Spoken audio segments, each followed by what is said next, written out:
Good afternoon, everyone. I cordially welcome you all for the sixth lecture on the short course on cultural linkages towards Asian ideology.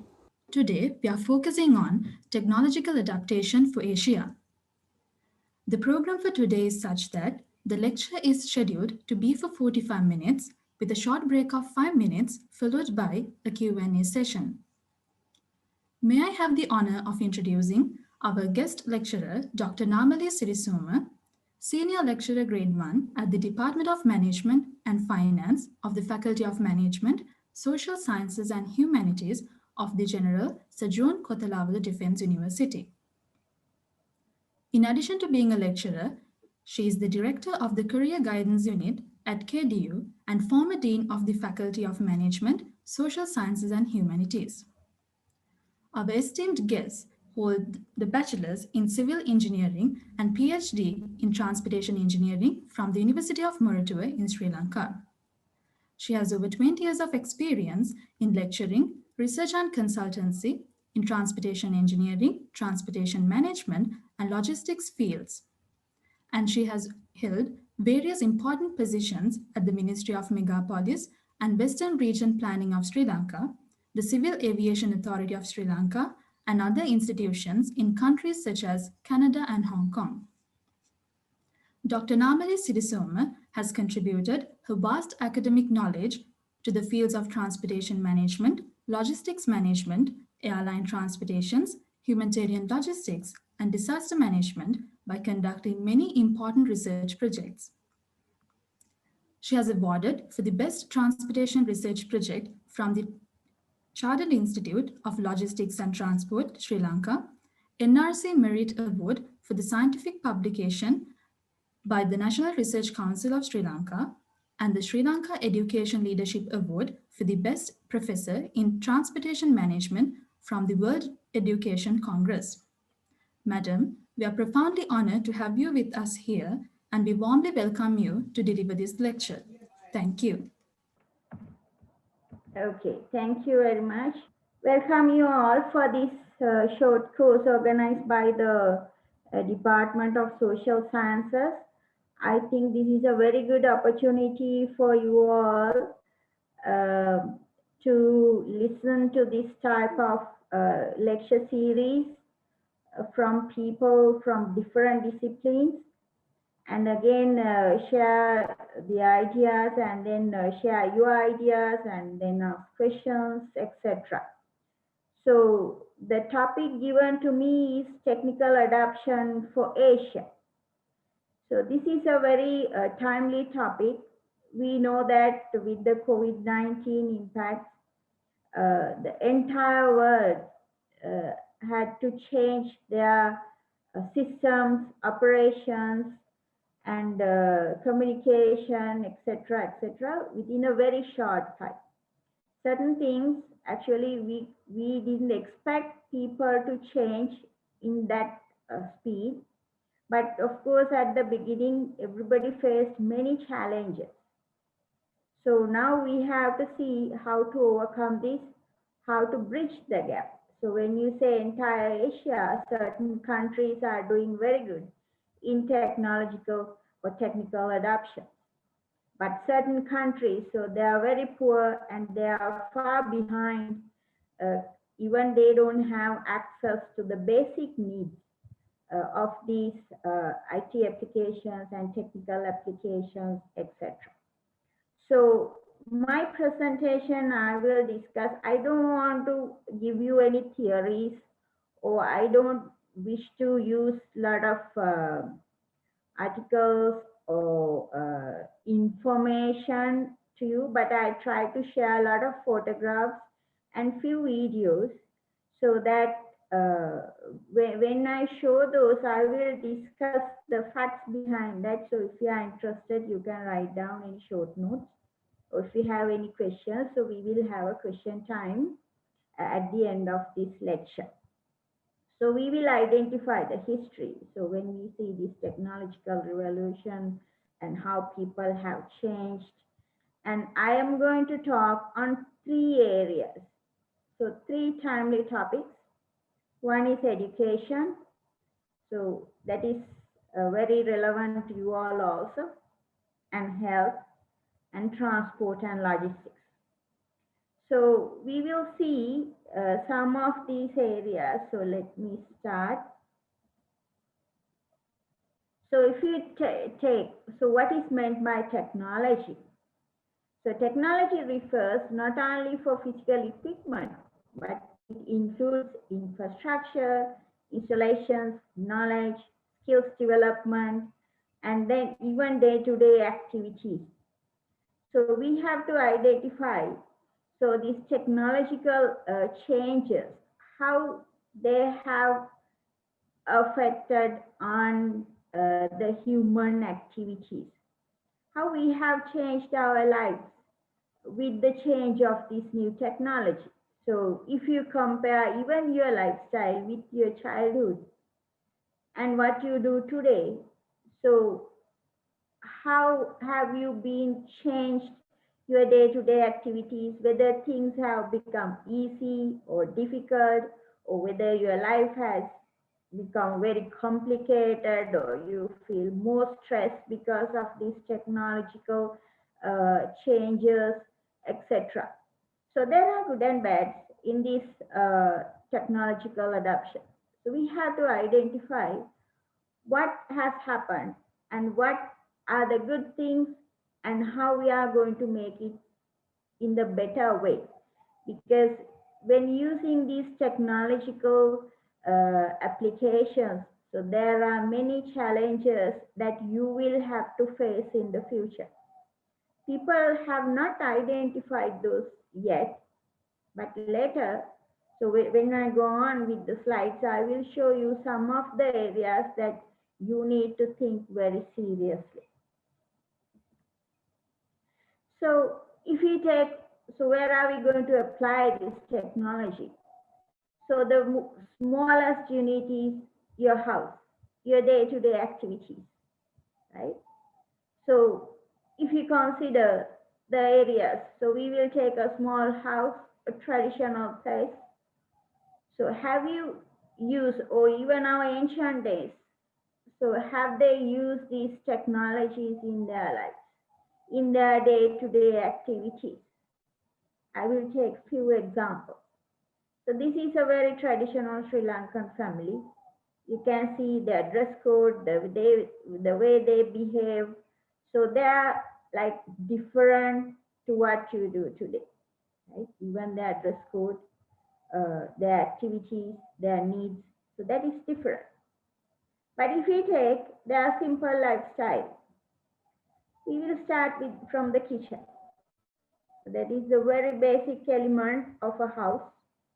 Housewife is the main controller of the kitchen. So we will see some kitchens in the Asian countries. So this is a very traditional Sri Lankan kitchen. But still, so they have some instruments. So this is a Thai kitchen. But you can see almost so they have the same items. This is a traditional Indian kitchen. Again, you can see, so the same format. Chinese kitchen. So different look, but you can see the items, the systems they use, it's almost the same. Traditional Japanese kitchen. So if we see these traditional ones, so the things, now we think that, okay, so these housewives, so their main job is to cook and provide meals for their family members. So didn't they have any knowledge on the technological application? Didn't they use their technology? Didn't they know about the science, right? So if I take few examples, they knew the food preservation techniques. They didn't talk about science and technology and all these high-tech applications, etc. But they knew how to do it. They knew how to use simple equipment like grinders. Not electrical grinders, but they had the technology. They knew how to control temperature when they cook different types of food items. So there were techniques. They knew how to choose the correct firewood for different uh, food items. They didn't use the same type of firewood for meat and or to boil some water. Right? Then they knew how to save energy. They knew how to protect the nutrients of the food. And they had different cooking styles. Even now we have these steamers, grinders, all these magic items. But of course, in past, so these housewives who were in these very basic kitchens, so they knew how to use this technology. So we can't say, okay, so we are the best people or we are the people who know all these things. The generations have changed, but the system applications had been there in different forms. Sometimes they may be better than us. We don't know. We have not done any researches and found out so who is better and who is bad. So if we take the constructions, we can find very marvelous constructions. So from where did they have this knowledge? There are some wonders in Asia. So if we take some of the examples from different parts of the Asian countries, so still, so there these buildings existed and they are very stable. So they can withstand these wind loads, the disasters, and the materials they have used, so those are amazing. If you see the structural designs that we talk today, so what we teach in civil engineering, the theories, the structural theories, the stability, the dead loads, live loads, everything. So all these things are being considered when they construct these structures. Certain items, certain buildings, I don't think we can do today. So we are like, so if we try to do it, we may fail. So they have gone to very tiny, minute information and construction techniques when they do these buildings, right? So these are some of the examples. So if we take Sri Lanka, so we have this Great Wall in China, another wonder in the world. Of course, they are highly over-designed. So that is why these structures are still there. So still it's stable, safe to use, but we have to identify where did they do these construction designs, from where did they find these construction techniques. So we use the same techniques today, sometimes, but in different forms. We take Sri Lankan example. Sigiriya is a very good example where we have to find answers for so many questions. There had been lifts during that time, so they have used plumbing systems. You can find fountains there, and they have marvelous security system. And then they have thought of this thermal impact, because when they do a construction on a rock, so the rock can, the temperature of the rock can increase in the daytime, so there can be thermal impact. But they have considered that, they have taken actions. That means these people have had the knowledge on this technology, right? The knowledge of science. So Ruanvelisa is another example. So if you see the geometry, the dimensions, the structural stability of the stupa, so still our people cannot identify how these people have done this analysis to do the construction. So the thing is, okay, now we have used this system. Due to some reason, now we don't know where we are. So we know that we had been in a good position in the past.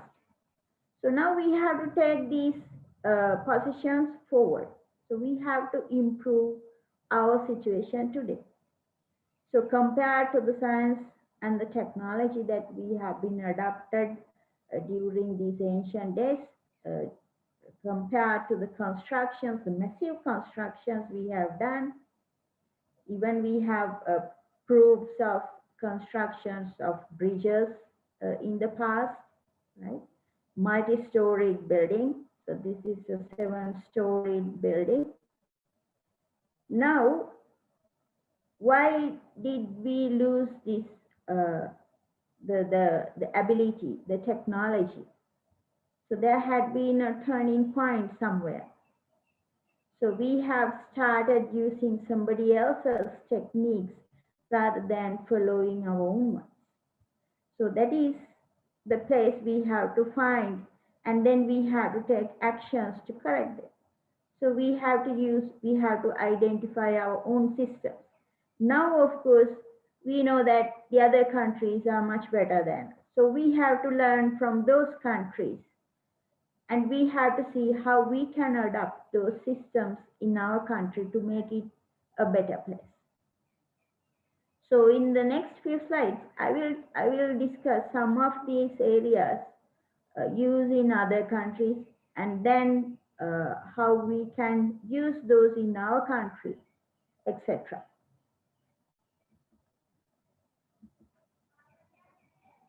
So if just give me a second.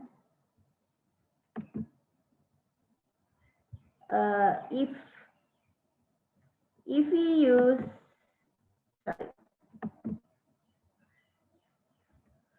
So if you use these technological innovations, and if you identify, okay, what are the barriers due to use of this technology, right? So we know that the biggest challenging area is the human resources. So in the future, you will see that the jobs, the employability will be highly challenged due to adoption of this new technology, especially those who do this repetitive work, those who are working in factories, even those who are in these the calling machines. You know that when we call these hotlines, 24-hour services, those places will be replaced by robots. So the human resources will be challenged in the future. So if you want to survive, or if you want to be employed in the future, so we have to identify the jobs that cannot be done by machines. And there's a challenge. So someone can question, okay, will these machines will overtake the humans one day? Especially in the military field, in the security field, in the war field. So if they try to use these robots, so will that be a challenge, right? So the humanity factor will be challenged in the future. Then we have to identify how we are going to identify new markets with the technology. So the rapid change of this technology is a big challenge for these for these in these markets. Especially now, if I give you a very simple example, if you buy a mobile phone today, in the next year you will find that your mobile phone does not have a value. The value reduces drastically because the new techniques are coming forward in a very high speed. So that is a problem, or that is a challenge in most of the fields, right? So that means if you adopt these technologies, you should be ready to change rapidly. If you don't change, if you don't get adapted to the new system, you will become outdated. Now, when I was a student, we had these windows, and even we had these diskettes to save a file. Now we don't have, now we have cloud space, right? So likewise, so within this period, so the things have changed a lot. So when you pass out in another 1 or 2 years, you will find that when you find a job, you will find that the systems that you have learned in your degree program sometimes may be outdated. So the industry may have adapted to some new techniques. So they are looking for, now with this COVID-19 situation, so we know that everybody is looking for new optimized techniques. So therefore, so the entire world, all the operations can be challenged. All the organizations can change the systems and the way they work. So we have to identify now. So if you want to change or if you want to adapt these new technologies, first we have to identify where the gap is. So then we have to fill the gap. So to fill the gap, there are so many challenges. So the countries like us, the biggest challenge is the financial constraint. So we cannot spend a lot of money on research and development, or we cannot change systems rapidly because finding money is a biggest concern in countries, especially the developing countries. So if we take the Asian countries, so there are so many countries who are like us or even below us. But we can't say, okay, we don't want the technology. We have to adapt. So we have to identify the benefits. So the one benefit is, of course, technology saves times and resources. So it makes our work easy. So therefore, if you want to make your workplace efficient, we have to adapt to this technology. Then we have to enhance businesses. So we have to improve the capacity so we can use this technology, new applications, and we can catch large markets. So earlier, now you can see that even if you start your own business, if you become an entrepreneur, so catching a market is very, very open. You can find your market internationally, not like the early days. So that because the technology is there to develop your network, to find people, so market your product, right? So, so you can easily reach the international with the adoption of these new techniques. Then we can meet new clients, new people, new networks, new communities. So this is a good advantage we have got from this technology adoption. Also, we can have a lot of partnerships. Now we know that a lot of sharing, most of the industries, so they don't sustain alone now. So they go for partnerships. So they share, right? They share their work, they share their profits, and then they share their business ventures, and then come up with new methods of doing that. So one good example is the aviation industry. So people don't want to sustain with their few airlines, few aircraft, so but they go for some partnerships with other airlines. So same in other areas, shipping, even in production, etc. So if I give you one example, if you want to make a shirt, now for example, if you say MA is producing a shirt for the US market, so you have to get the fabrics first. So the fabrics may come from China. Then you have to bring them here. So then the sewing part will be done by our people in Sri Lanka. But then you need buttons for that. So the button will be provided by somebody else from some other country. Then you need a bow or some labels. So the label will be done by somebody else. Then to pack that, so the packing will be done by some other party. Right? So many people get involved even just to finish one small shirt and send it to the US market. But the thing is, like, you have to finish it and then send it like within 1 or 2 weeks, so which is a very short period. So that is why we have to we need all these connections, and we have to ensure that the things are right, and we have to ensure the other parties are working. So when we have these partnership programs, rather than you do all these things by you, by sharing this or by outsourcing this, so we can improve the efficiency. So we need that connection and use of these technology adaptations in there. Of course, so because of that, the sustainability of these companies will increase.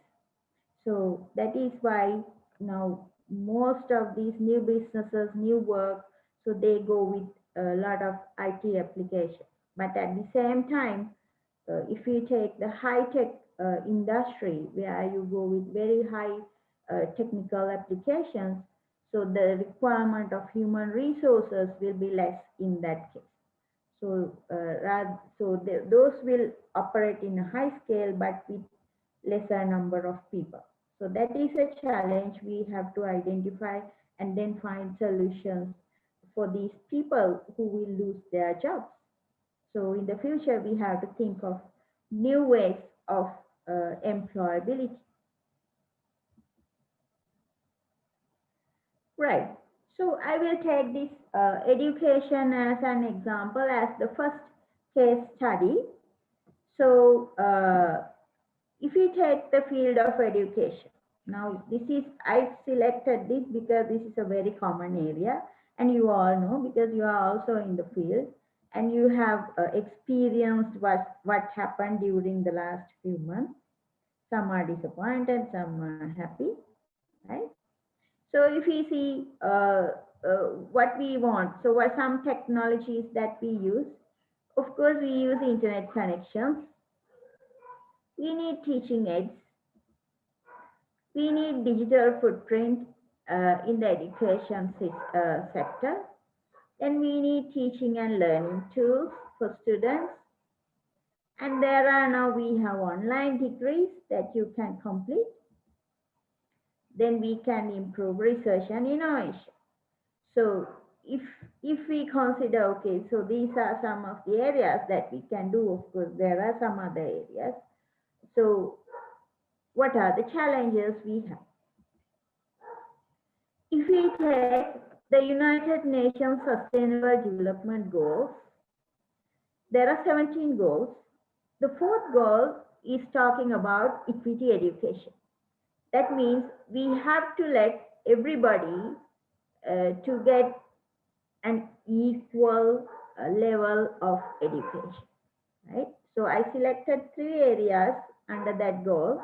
4.4 is by 2030, so we have to improve skills, including technical and vocational skills for employment, decent jobs, and entrepreneurship. 4.5, vocational training for vulnerable, including persons with disabilities, indigenous people, and children in vulnerable situations. 4.6, we have to improve both men and women. So UN is very concerned on this women education. So both men and women achieve literacy and numeracy. So these are some main goals in our sustainable development goals. If I take this point 4.4, for example, okay, what are the things they expect to do when you say you are a skilled person in using? Right, okay. Right. So these are the goals of UN Sustainable Development Goals, number 4. So if I take 4.4, what they expect, right, to become a skilled person? Copy or moving a file or a folder. So a person should be able to copy or move a folder. Using copy and paste tools to duplicate or move information within a document. So do some editing in a document. Sending emails with attached files. Using basic arithmetic formula in a spreadsheet, either Excel or any other SPSS or something. Basically, they expect Excel. Connecting and installing new devices. like a printer, install a camera, or use a flash drive. Finding, downloading, installing, and configuring software. Creating electronic presentations with presentation software. Transferring files between a computer and other devices. Writing a computer program using a specialized program language. Now, can you see the expectation of UN, the level of, the skills level of handling some computer? Now, you take for yourself, for example, so how many things can you do in this? Are they difficult or easy? If you can all these things, if you can do all these things, and if you have all these skills, you are a very rare person. Now you can imagine where the world is, right? Even if you can move a file, it has been considered as an IT skill. So see the gap in the world. So we have to identify now, when we bridge this gap, it is very, very difficult. So when I try to find the data, but you can see that to identify the literacy level of IT, most of the countries, so they have not provided that information for UNESCO, because these countries don't find these, or they don't do any surveys. They don't have any information, at least, to identify the literacy level. Now we will take a very rural classroom, for example. So when we do that, so in this type of a classroom, how are you going to develop or teach them on IT applications? So most of the schools, so they don't have basic facilities even, right? No electricity for most of the schools. So then how are you going to use a computer and teach them? So that is the challenge. That is where you find the gap. So if you identify some of the countries in the Asian region, so they are in an extremely poor situation where they don't have even basic facilities. So we can't even teach them the basic, very basics of using a computer. But the ideal classroom is a smart classroom, which is a very interactive classroom, and you can access to these learning management systems, maybe e-libraries, maybe internet, right? And you have all these CCTV facilities, the DVD players, etc., where you can connect to many areas while you are doing the session. So how are we going to transform a rural school or a rural classroom into a smart classroom? That is a challenge. So every country is facing that. So if we want to reach the fourth goal of sustainable development goals, if we want to give the equal level of education, now we have to fill the gap. So we have to, so this is a challenge. So if we have a smart classroom, so there are a lot of advantages. So it is interactive, so it is paperless, so it's a green concept, and we can use new software, new techniques, etc. And even the students can access to these resources 24/7. So with the COVID situation, we identify, okay, so we need these smart classrooms. We can't just continue with the traditional classroom system. At least we have to go for a hybrid system,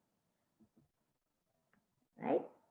So if you want to develop these facilities, so how are we going to do? What is the level you are going to start? Whether it is the kindergarten level, whether it is the primary education level, the secondary education level, etc. So the country should take policy decisions to identify these levels. So the challenges, the biggest challenge is the infrastructure cost. If you don't have even electricity for your school, so how are we going to provide computers and then the facilities? Then the internet facilities, the coverage, the cost, the skilled teachers to teach these IT modules. So update new systems, new software, licensed versions. So those are expensive. Those are not freely available. Cost of installation of systems.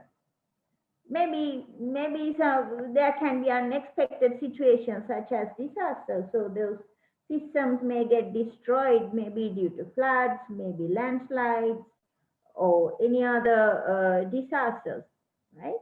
So we have to protect those. We know that most of our schools, so they are not well covered, so they have half walls.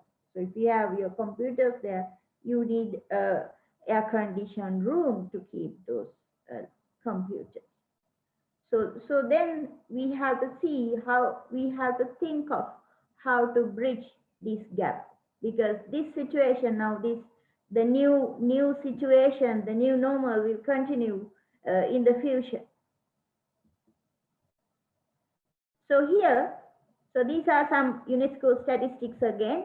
You can see, so many countries, so they don't have any information. So the electricity in primary school, so they have tried to collect data. Because if you want to install a smart class first you have to find out how many schools have electricity. So then whether you have skilled staff to teach, right? So some countries in the Asian region, so they have a lot of facilities. Maybe in the same country, so some other groups, so they may have very poor facilities. So we have to identify. Now this is the staff student ratio in government schools in Sri Lanka. You can see, so few schools, 4.6%, they have one teacher for like 50 students, right? So then 7.4%, so there are like, there's a teacher for 50 to 100 students. You can see 25% of the schools for more than 4,000 students, so there's one teacher.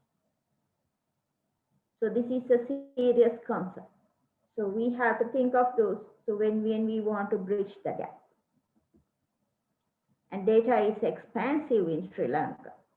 If you want to ask students to use their own internet, own data, so it will be a very high cost. So we have to find a solution. We have to make this data very cheap, or maybe freely available for students. So then the government may need to go on some policy decisions, intervene, and then see how they can provide these services for these school children. So with the COVID situation, we found out that we had to change this classroom to a online classroom or a virtual classroom within few days. So everybody struggled. We didn't have enough computers, no internet. The students didn't have facilities. Certain areas, no internet coverage, right? So then because of the COVID, so many schools were closed. So the students did not have any access to their education. So in the world, 1.38 billion students by March 23rd. So they lost the access to their education. So we can't rectify those within 1 or 2 weeks. So we have to see, now this will continue. Now we have to have plans.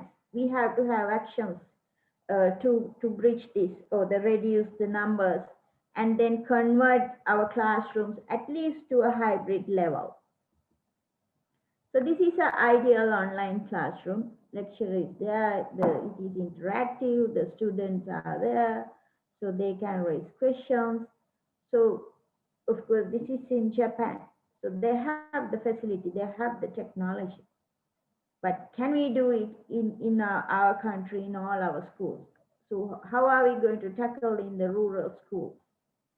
So we don't have facilities for all these students, right? So they don't have smart screens, so they don't have their own studying areas. So in rural schools, they started using their own systems.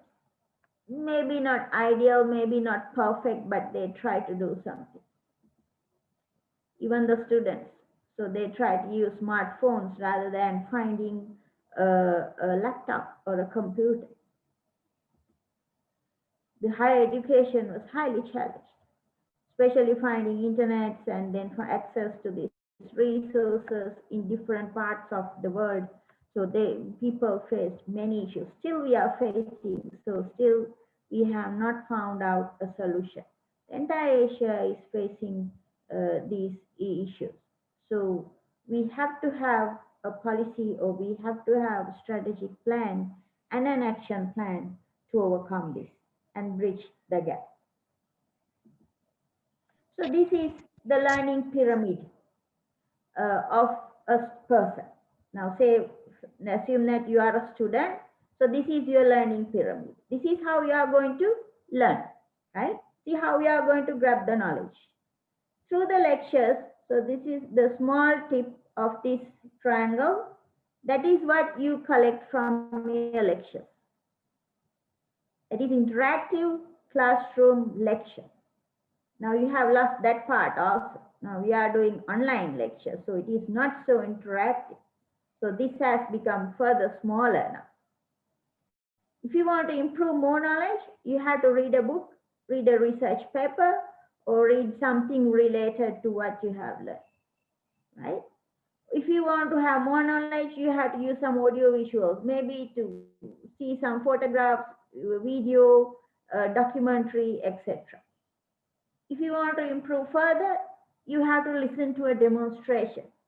Visit a factory and listen how these things are being made, or you visit some maybe some construction site and see. So you can ask these people to demonstrate how to do these things. So you see how it is happening live. So you can get 30% of your knowledge. Having a discussion, having a debate, you can have 50% of your knowledge.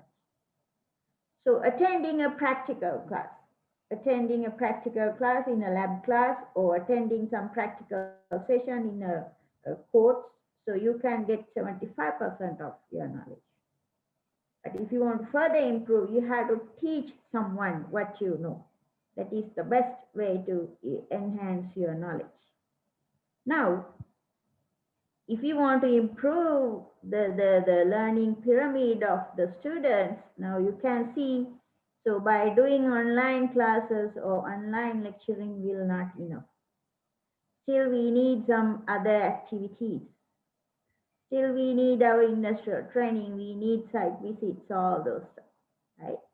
So these are challenges in the future and a new normal, how we are going to consider those.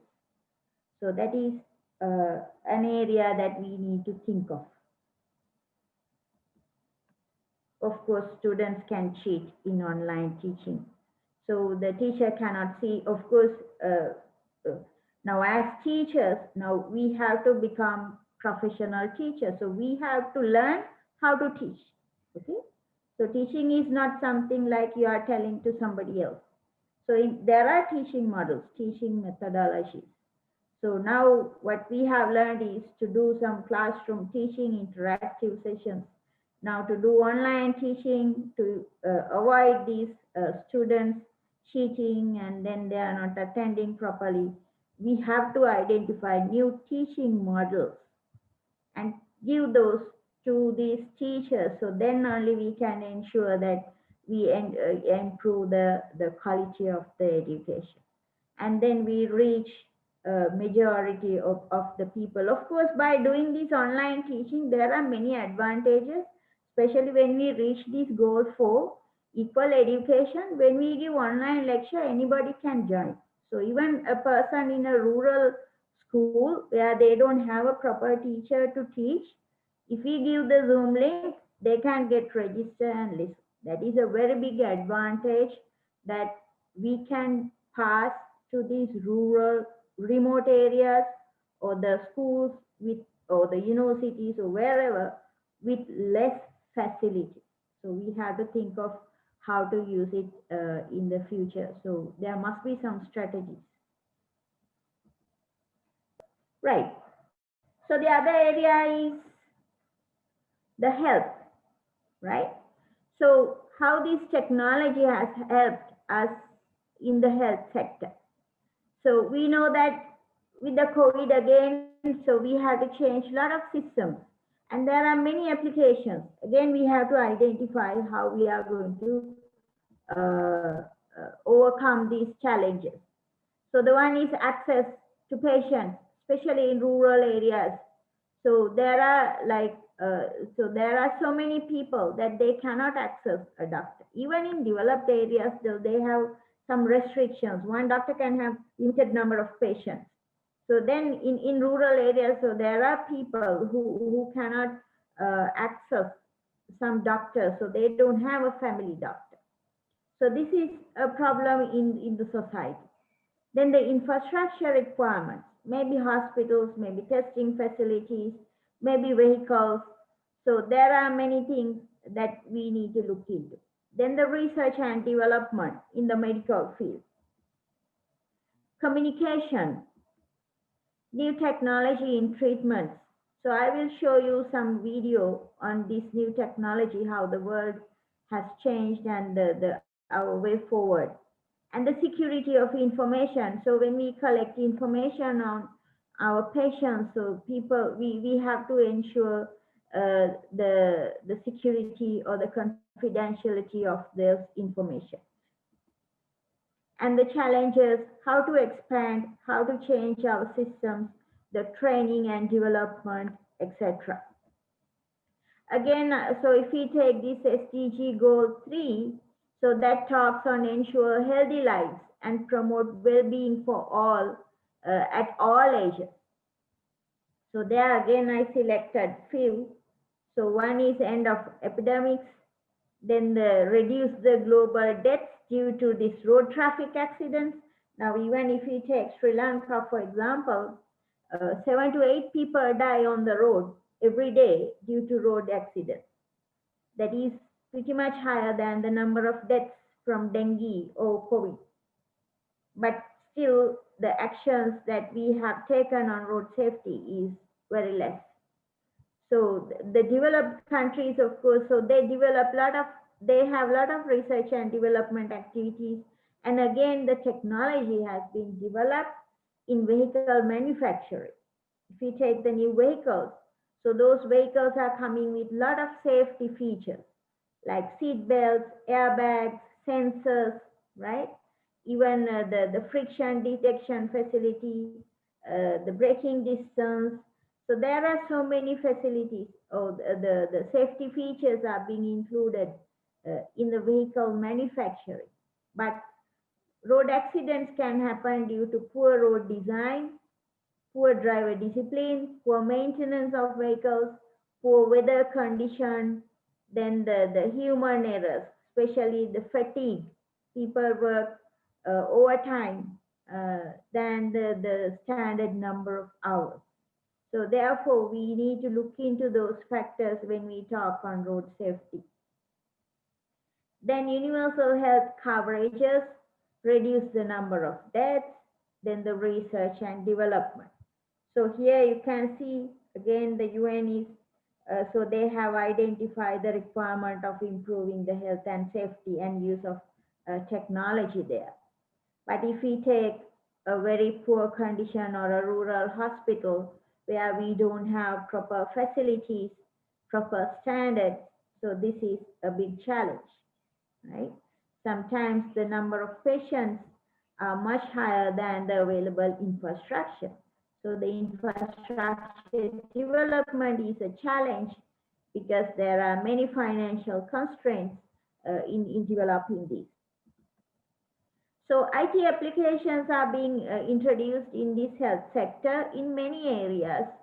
And even like with this new technology, I will show you some applications where we can access many people in the remote areas, right?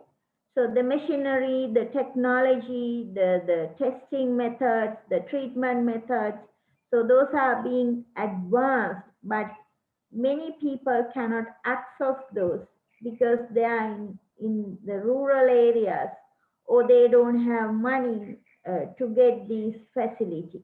So that is a challenge, right? So, and again, the system developments, the upgrading these new systems with the new technologies, new machineries is a challenge because those are very, very expensive. But in the modern world, the developed countries, so they use these facilities, so their access is very good. If we take artificial intelligence in healthcare, so how they can access or use this AI in healthcare? So one is medical record management system, which is a very, very important one. We have to collect all the information on these patients. Then health monitoring, digital consultation, precision medicine and patient data analytics. So we have to identify, analyze this data, and because this data is being used for research and development a lot, and the development of treatment techniques, development of new drugs, likewise.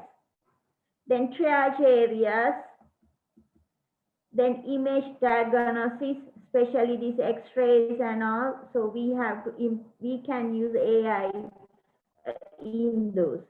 Then there can be virtual nurses, especially when if we cannot reach the patient, right? Even this health, the COVID situation, so we can have the virtual nurses. And again, like disasters, like explosions of radioactive units or nuclear power plants, etc., where you cannot send a person, so then we can use these virtual nurses.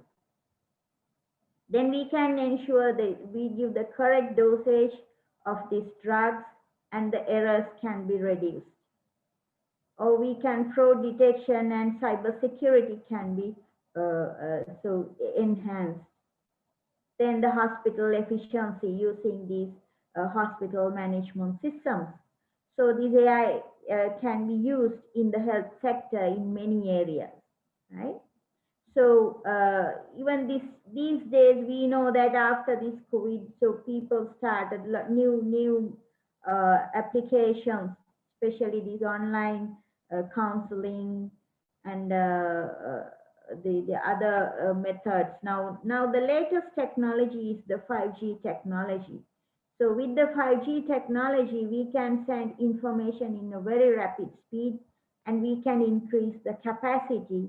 And even the doctors can access the rural hospitals virtually and then help or check the patients. Even they can get involved in surgeries. I will show you one small video on this. Can you see now? Is here, and it's helping to deliver safe, Yes, we can see. high-quality healthcare services. Can see now? Massive Yes, capacity, can be seen. ultra-reliable, low-latency networks are transforming healthcare for good, from the way services are delivered to how institutions are run. It's bringing new opportunities for preventative solutions with flexible, affordable health monitoring systems that focus on preventing health risks before they become serious, and telemedicine appointments that give millions of people access to general practitioner and diagnostic care from home. This all helps reduce pressure on patient care facilities in times of high demand, like flu season and epidemics. 5G is also transforming the day-to-day working of healthcare institutions. Tasks like stock management, medication distribution, and tracking can all be automated and safe, freeing up staff to focus their time and efforts on delivering the best patient care. Patient history and test results can be collected with ease, so doctors can decide the best plan of action even before the patient arrives at the hospital.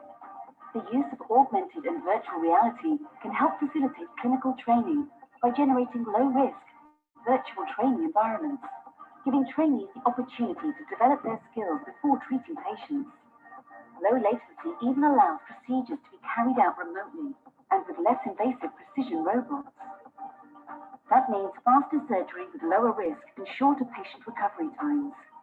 It's all part of Nokia's end-to-end 5G network, designed to transform healthcare and deliver exceptional patient care to everyone. This is Nokia 5G. Deliver the extraordinary. Yeah, so that is how this 5G technology, of course, 5G technology will change these applications in many areas. So that is why these countries are trying to launch this as the first person. So there's a big competition in the market to launch this 5G. But of course, when it comes, so you can see there will be some drastic changes in many industries, right? So we have to be ready, especially in the health sector, to accept it and then apply and then improve the conditions of this health sector. Of course, this is a very good technology to reach the rural area, the community, and again, this the management systems.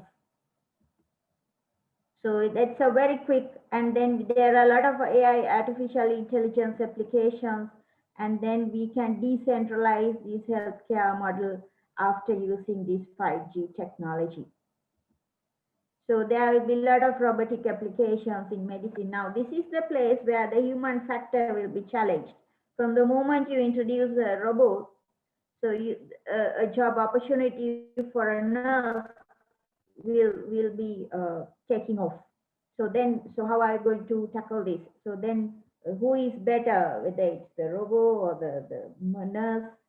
Uh, so how are you going to tackle this human factor, etc.? Can they identify the feelings of the patient? So now the developers are developing these robots to be very close to the human nurse. So from the moment we use the IT, from the other hand, we challenge the human factor or the employability of these people in the society. Then I will quickly touch the transport and logistics area. Of course, again, this was a very, very important one during the COVID. We saw that all of a sudden we didn't get enough food. Then the supermarket chain was closed. So the things were changed drastically, like overnight.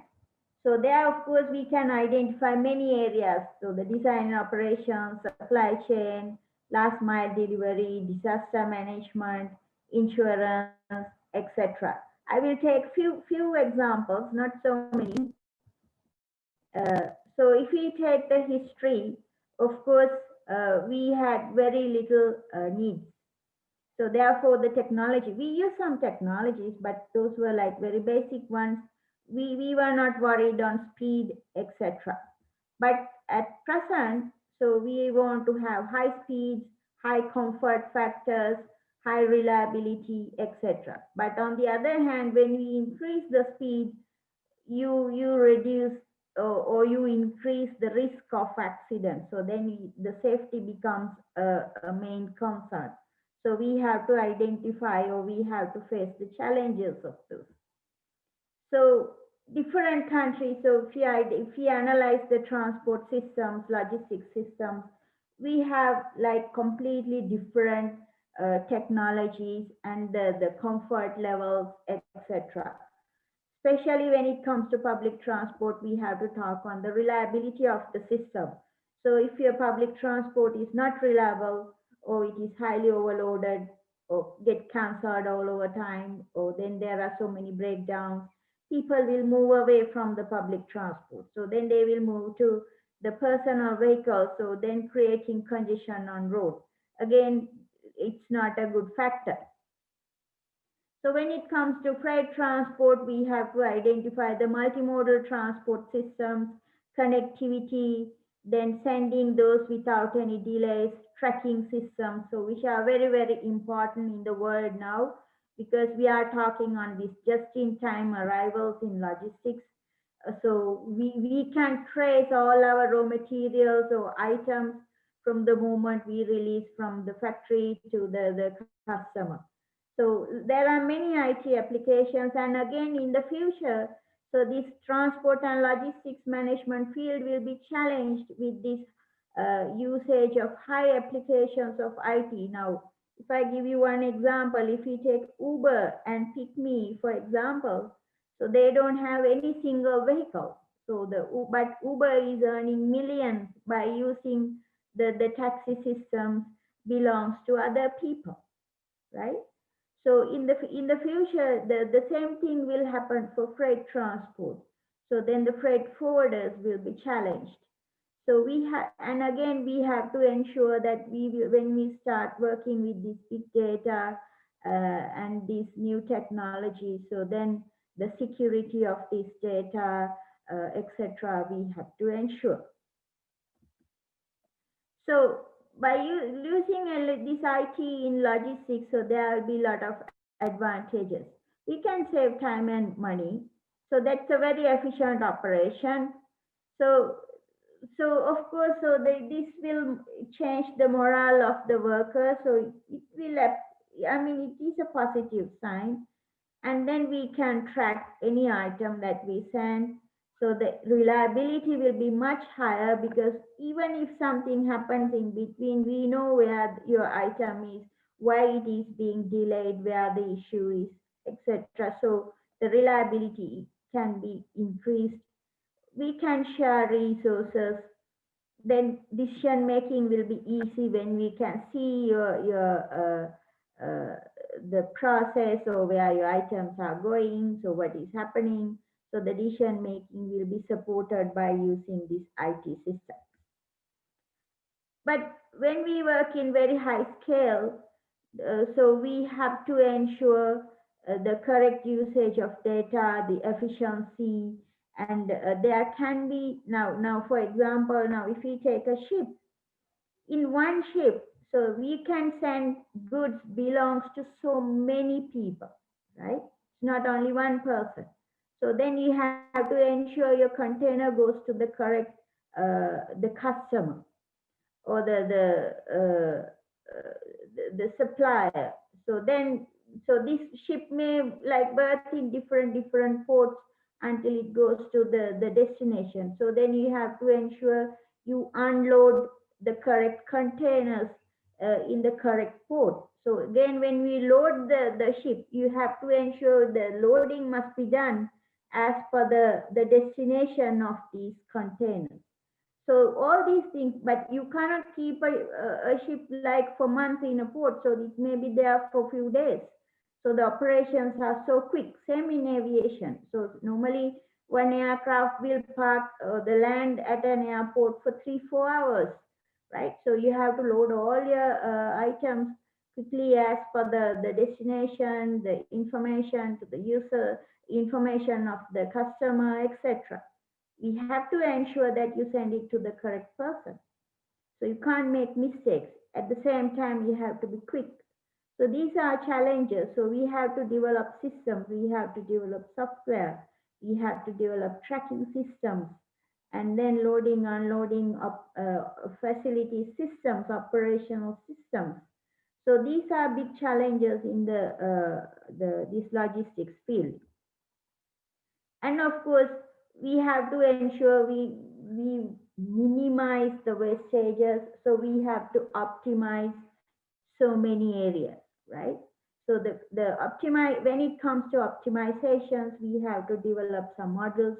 We need a lot of research and development, and then identify the best practices, etc. So now the research and development in this area is very important.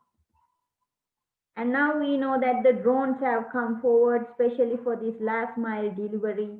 So, these drones are doing a very good job, even in health sector. Now, if we take this new vaccine, so this vaccine should be stored in a -70 degrees cooler. So you can't send it on a road for so many hours, right? So then the drones can do a very good job in that case. So I found one video from Africa. So they are transferring blood to hospitals using drones. So in the future, the drones will play in major scale, even in many areas, even security, then the health, the logistics, disaster management. So it can work or apply in many areas. So the challenges, of course, the rural areas, the accidents, breakdowns. So we have to see how to overcome those. Congestion is a main challenge in the world, in any part of the world. So we have to find solutions. But building roads is not the solution for congestion.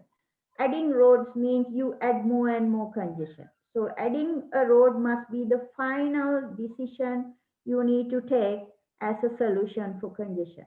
But using IT applications, correct traffic management systems, then there are like traffic transport planning methods are there to overcome this congestion. And public transport improvement is again a solution, right? So you build any number of roads, any number of lanes, you will find one day so those roads will become congested. So this is a 50-lane expressway in China. So this is the Chinese New Year day. Of course, this is a temporary solution situation. So just after the Chinese New Year, all the 50 lanes, like you can see, are blocked. So it's highly congested road. So this will happen in the future now when now this is a temporary situation only, but when the number of vehicles are increasing, so this road will be congested one day. Even our expressway network, you may go at 100 today, but in another like 10 years, you will see that you cannot go at 100. So the road may be congested.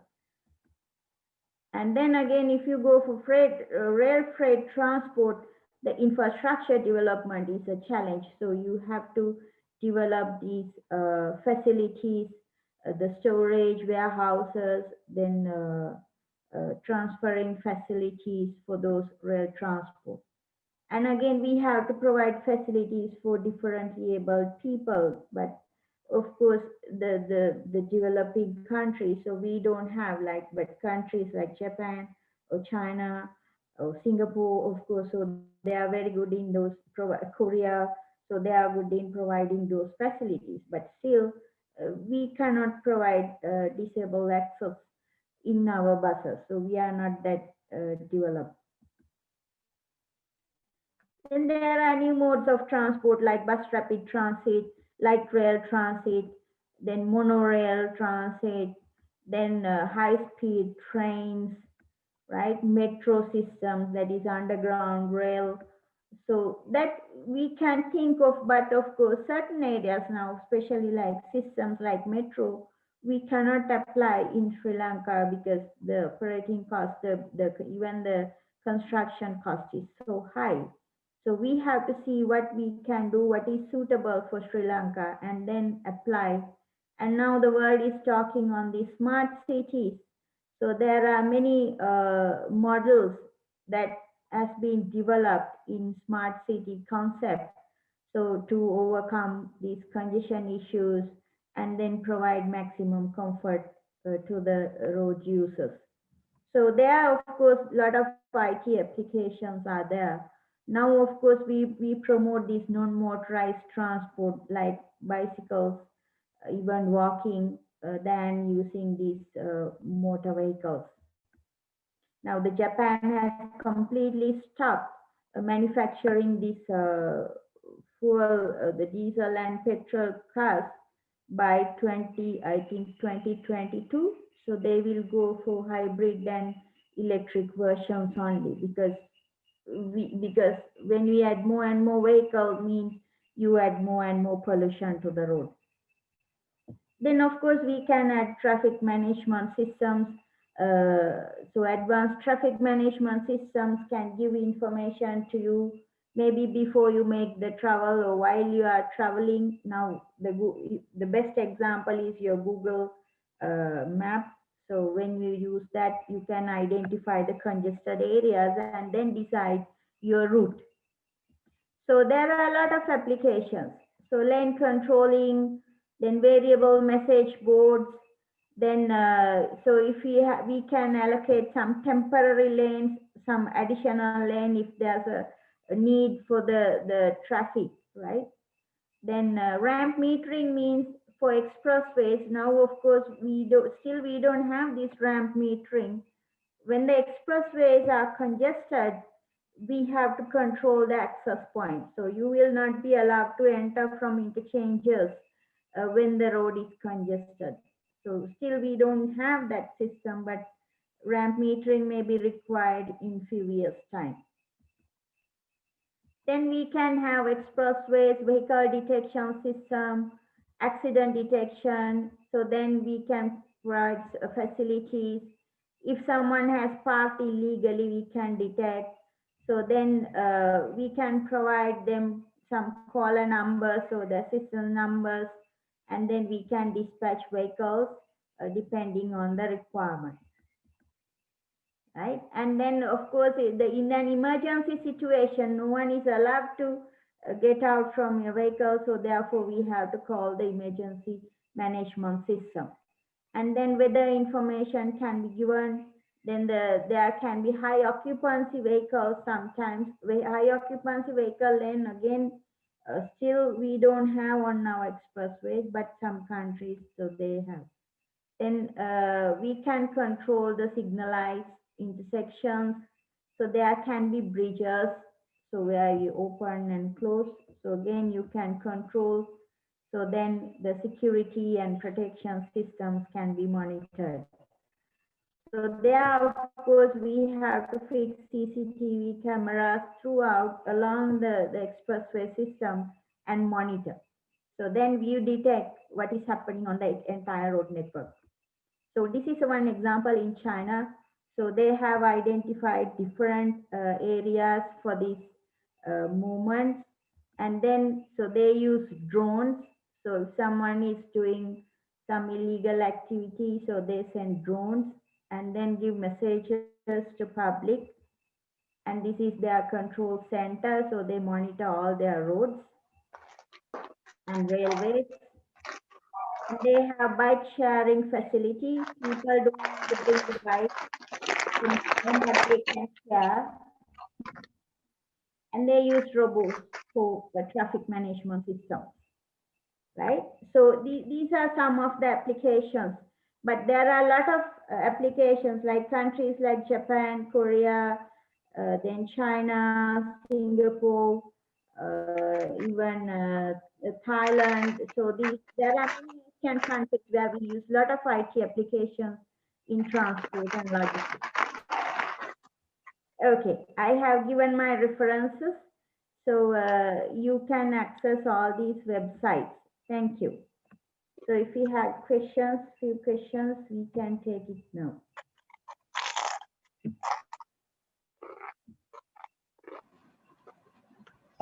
Hello, madam. Yeah. Now we have the artificial intelligence, which is changing the world day by day, right? But what if the improvement of this technology turn out to be a disaster to the mankind one day in the future? The thing is this. Now, one reason is now you try to use this IT, and then we try to introduce these robots, right? But one day, the one challenging area is the humanity. So they cannot identify the human factor. Those are just programmed systems. But when we work, sometimes we cannot just work according to the procedures. So there may be situations where you need to decide beyond your situation.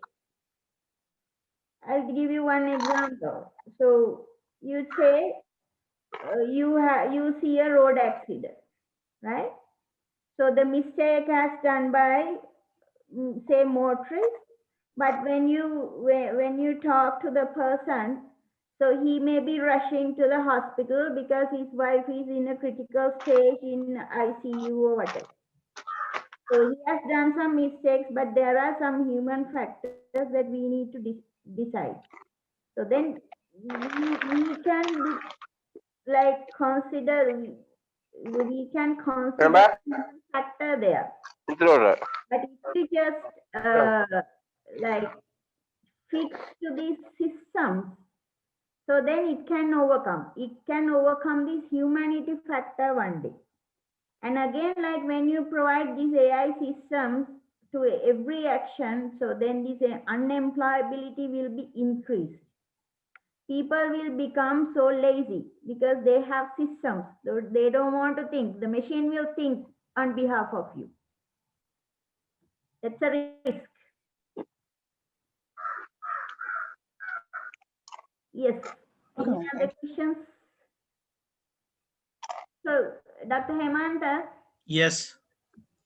so if you don't have any questions, Yes, yes. And we have asked all of them to actually send the email to our common email address if they have more questions. Then I can forward them to you and get back to the students.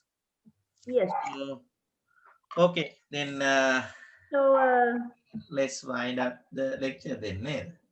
yeah. Okay, So let me stop sharing my screen. right. Now we Please can wait. see. Please wait. One of our student is going to, give word of thank. Good evening, ladies and gentlemen.